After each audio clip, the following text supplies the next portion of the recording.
खबर चाहे राजनीति की हो, सामाजिक हो या हो घटना दुर्घटना की बात, चाहे भ्रष्टाचार की हो, जनता से जुड़े मुद्दों की हो या हो कानून व्यवस्था की बात, अब बातें होंगी आपके शहर की, आपके प्रदेश की हर खबर सिर्फ HR टाइम्स न्यूज पर।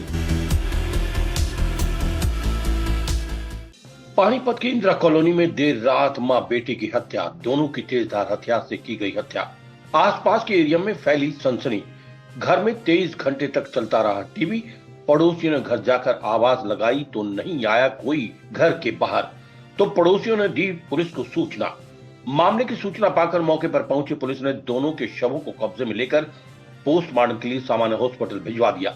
11 दिन पहले इसी घर से महिला के प्रेमी की भी हुई थी हत्या।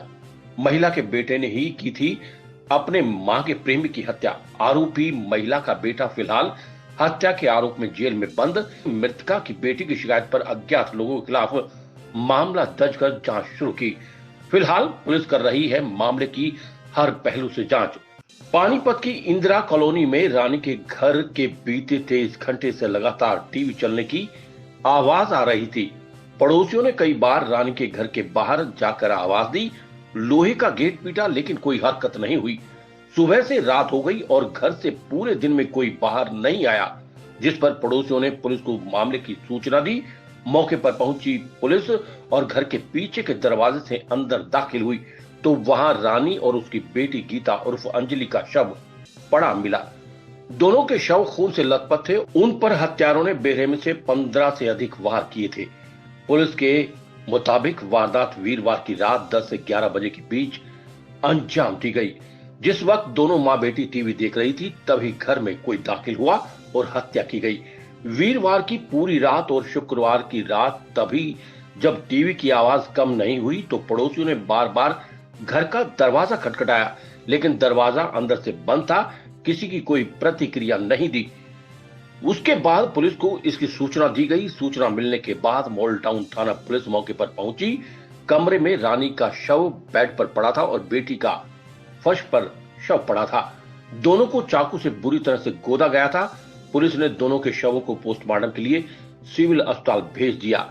SHO सुनील कुमार का कहना है कि मामले की जांच की जा रही है, जल्द ही मामले का खुलासा कर दिया जाएगा।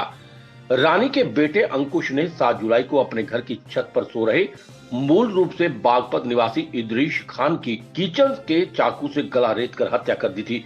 उससे इदरीश खान का मां के साथ लिव इन में रहने पर एतराज था। कई बार मना करने पर भी जब इदरीश नहीं माना तो उसने हत्या कर दी।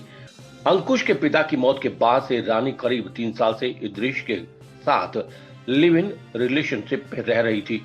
इदरीश की हत्या के दौरान चाकू रानी के भी लगा था, जिस पर अंकुश ने पुलिस को बताया था कि गलत से मां के कान पर चाकू लग गया था। इदरीश के भाई राशिद खान की शिकायत पर पुलिस ने अंकुश को गिरफ्तार किया था और अब अंकुश हत्या के आरोप में जेल में बंद है। ये कल रात को हमें सूचना मिली थी कि ऐसे ऐसे टीवी चल रहा है घर में और अंदर से कोई बोल नहीं रहा। पड़ोसियों ने हमें सूचना दी है, तो सूचना पे हम पहुँचे तो जाके देखा कि रानी और जो पता चला वहाँ जाने पे और उसकी बेटी है गीता और अंजलि, दोनों मृत अवस्था में मिली हैं। उसकी बेटी सपना ने हमें कंप्लेंट दी, जिस पर हमने FIR लॉन्च कर लिया अज्ञात के खिलाफ। हत्या के जुर्म में दर्ज की है, अभी तफ्तीश कर रहे हैं। हाँ, इदरीश खान नाम का व्यक्ति था जिसके साथ ये लिव इन रिलेशन में रहती थी, जिसके हत्या में इसका बेटा इन्वॉल्व था, जिसको अरेस्ट करके हमने करीब 1 हफ्ता पहले वो जिला जेल पानीपत में बंद है। अभी टीमें वर्दी SP में हमने गठित कर रखी हैं और लगे हुए हैं, जल्दी ट्रेस कर लेंगे। आदेश त्यागी की रिपोर्ट। खबर चाहे राजनीति की हो, सामाजिक हो या हो घटना दुर्घटना की बात, चाहे भ्रष्टाचार की हो, जनता से जुड़े मुद्दों की हो या हो कानून व्यवस्था की बात, अब बातें होंगी आपके शहर की, आपके प्रदेश की हर खबर सिर्फ HR टाइम्स न्यूज पर।